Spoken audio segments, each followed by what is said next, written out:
अस्सलामुअलैकुम नाज़रीन, ये जो सामने आप बिल्डिंग देख रहे हैं अभी वो गिरने वाली है, उसको गिरा रहे हैं। और ये जगह है मक्का मुकर्रमा। तो यहाँ बहुत सी ऐसी बिल्डिंग है तो गिरा दी, और अभी ये और उसके बाद वाली भी गिराने वाले जो बिल्कुल तैयार नज़र आ रही है।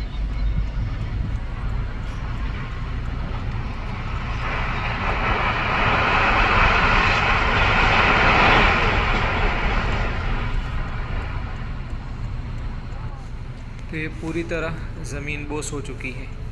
अभी थोड़ी देर पहले पूरी नज़र आ रही थी और अब बिल्कुल ज़मीन पर गिर चुकी है।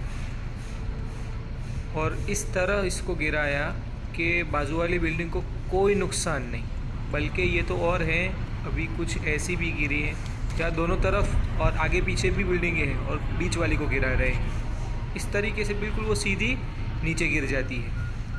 और उसका तरीका ऐसा है कि वो एक मेन सुतून जो उनको नज़र आता है वो काट देते हैं गाड़ी के ज़रिए से, और बाकी सुतूनों में कुछ केमिकल डालते हैं या कुछ ऐसा करते हैं जिसकी वजह से पूरी बिल्डिंग सीधी नीचे गिर जाती है। तो दोस्तों, चैनल को सब्सक्राइब करें, वीडियो अच्छा लगा हो तो लाइक कीजिए।